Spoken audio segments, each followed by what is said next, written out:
All right, so moving on to the final segment, I'll be sharing my top 5 worst sports trades in the 21st century. So my list will start at number 1, going all the way down to number 5 in that particular order.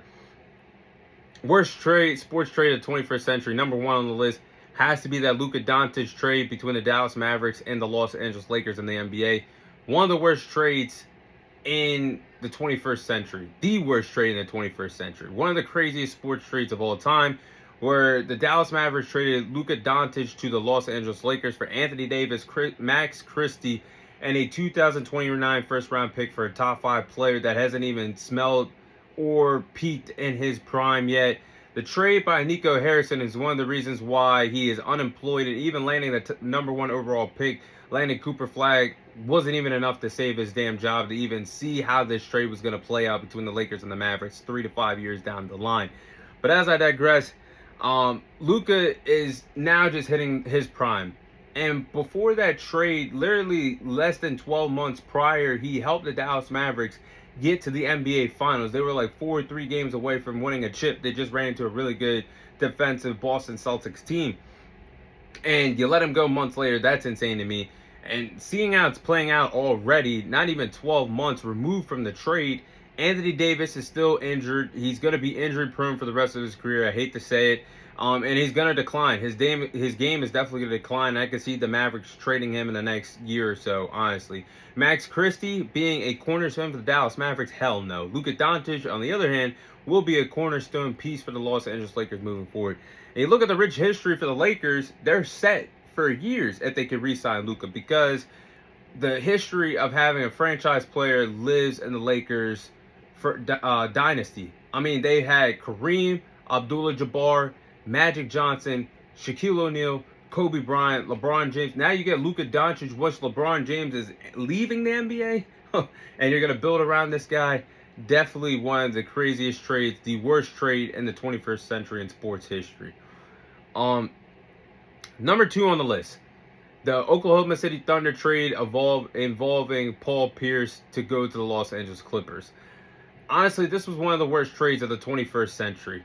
The Clippers really wanted Kawhi Leonard and Paul George to find success in LA, winning multiple titles, and it just did not play out in their favor. And they took a lot of PTO time and got a lot of load management time in LA with the time spent together. I think they only made the Western Conference Finals once when Paul George and Kawhi Leonard were together in LA, and Kawhi Leonard wasn't even healthy for that run when the Clippers got to the NBA Finals a few years ago. But you look at how this trade played out. The Clippers traded away Shai Gilgeous-Alexander, 5 first-round picks, and 2 pick swaps in this trade. Fast forward 6 years later, Paul George is no longer in LA, and the Clippers are an old retirement home with veteran players in the NBA right now. Definitely not living up to the hype and their own expectations. Meanwhile, the Oklahoma City Thunder, based off of the trade, they got SGA, they drafted Jalen Williams with one of the first-round picks, and they're on the verge of creating a dynasty. And you got SGA that's going to lead the franchise for years and years, an MVP, a Finals MVP, a former scoring champion. And what has Paul George accomplished in that time compared to SGA? Hardly anything.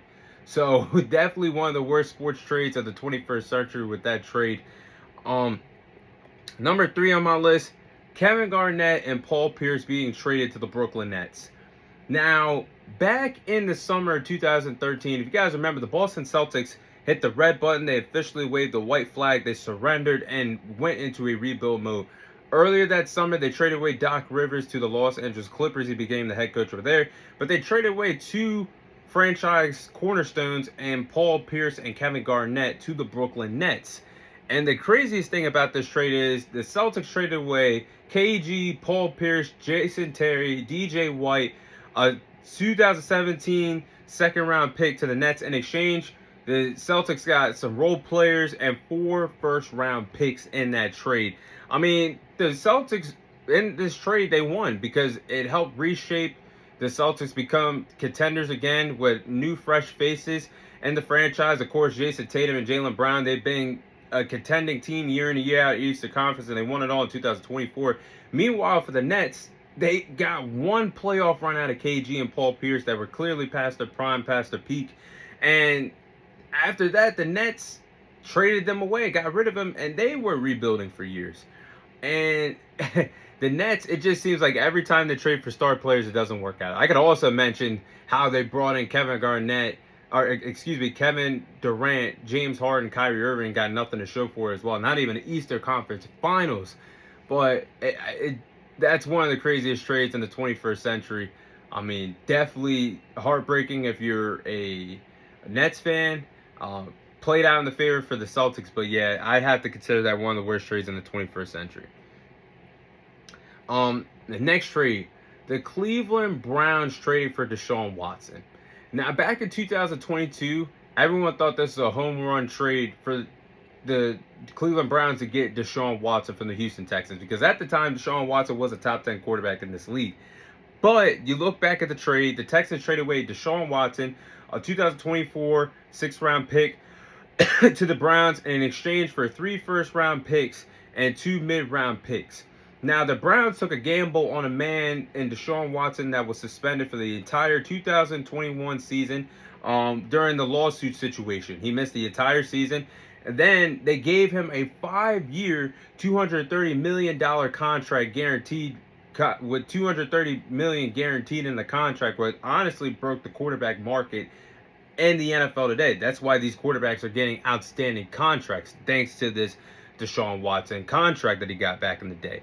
But he did have to serve 11-game suspension back in 2022, so he missed a big chunk of time. Then fast forward 2 years later, he had 2 season-ending injuries in 2023, then in 2024. Still has not been back on the field since. And meanwhile, since that time frame, the Houston Texans are a contending team in the AFC.